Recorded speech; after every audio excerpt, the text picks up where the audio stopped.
Dapat ito kasi linisin mabuti dahil may mga ano to, may mga buhangin, ano to? Mga soil. Dried the dried pixel. Sa atin pa dried pixel.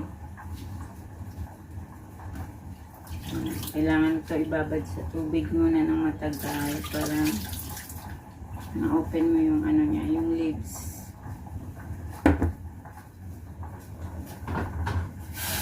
Ito yun yung ano natin. Pork ribs. Ayan. Ito natin.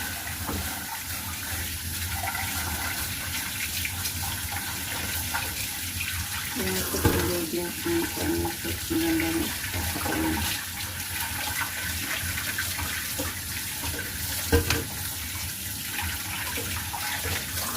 Masarap siya.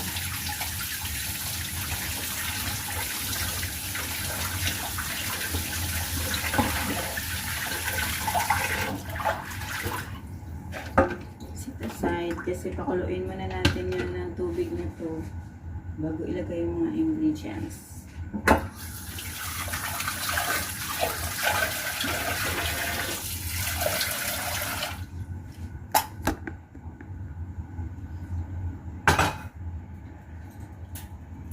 Natin tubig para i-blanch ito. I-blanch natin siya ng hot water.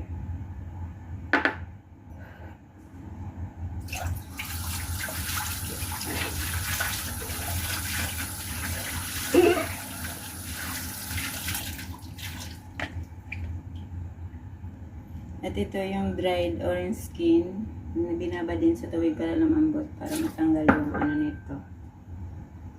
Yung part na to. Kasi medyo maano pakla ito. Kaya tanggalin natin siya. Ang padagdag lasa sa soup. At saka na rin, meron siyang health benefits. So, tatanggalin natin siya ito.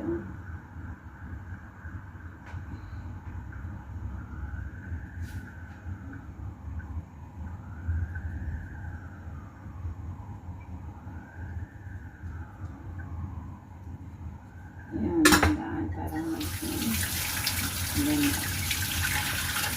So, lagay na natin siya dito. Ayan. Ito rin, sinabay ko na. Ito yung sweet, dates, para sa soup.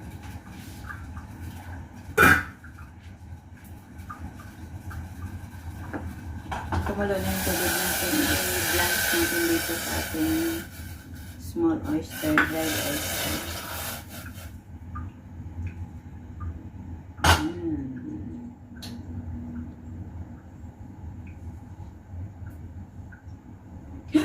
Ay, sorry. At saka banlawan. Ayan, rains. So hot. Oh, my goodness. Mashallah. Ito na. Kaya. Rains. Tapos,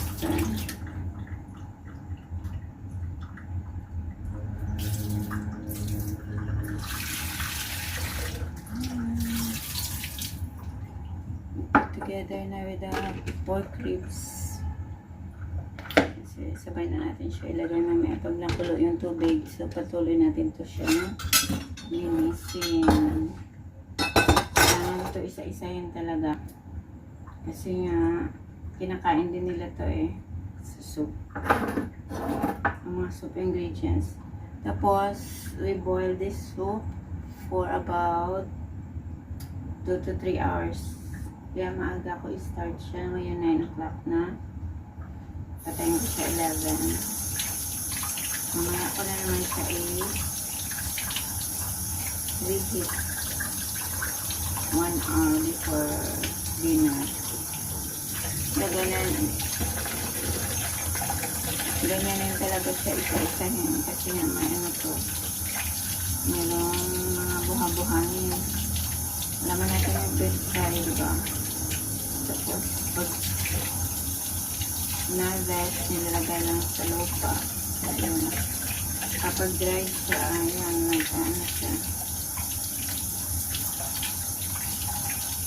Pilipit, kaya yan dapat i-open talaga natin siya. Huwag pilitin pag ayaw pa mabuksan kasi nasisira yung texture niya. Hindi na talaga siya maging open na maganda. Para yung buhangin dyan matatanggal. The soil. Soil.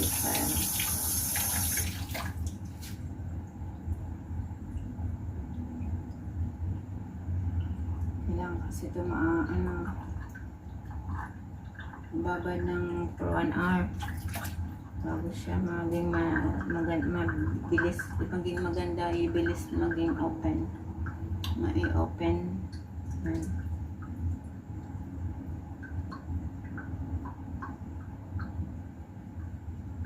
Ayan, Ayan.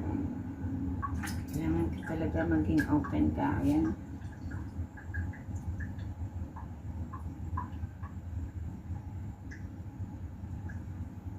So, ganun yung paglilinis nito bago lutuin. Sa mga bago dyan, dito sa It's K,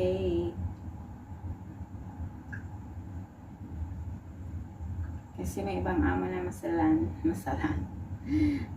gusto nila, buo pa talaga yung dahon kahit na hindi mo talaga pwedeng buuhin kasi may butas-butas na nga. Yan siya. Kaya dandahan lang, go with the flow para kung paano siya i-open. Yan. Dandahan.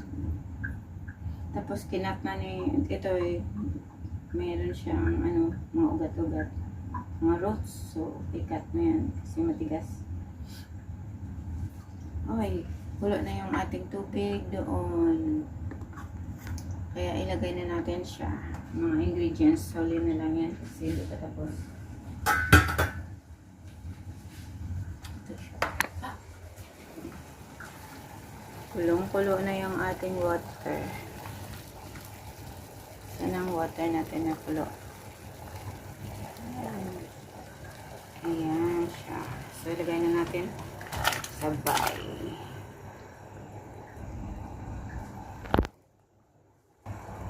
So, ilagay na natin itong green and red carrots.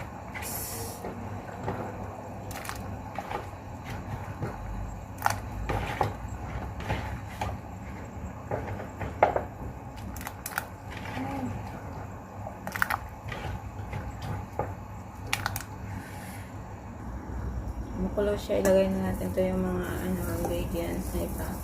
Beans at saka red beans at saka bitter almonds.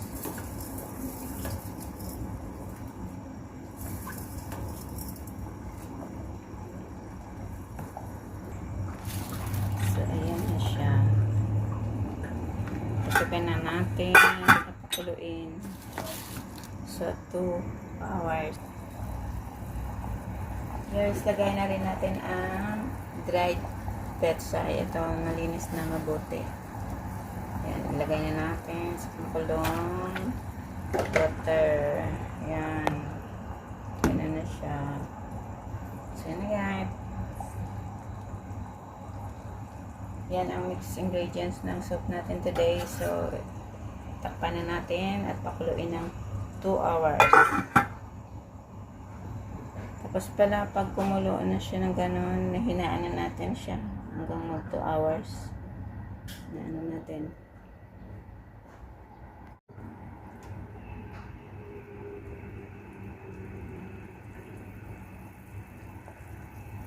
Thank you guys for watching. Please don't forget to like and subscribe. See you.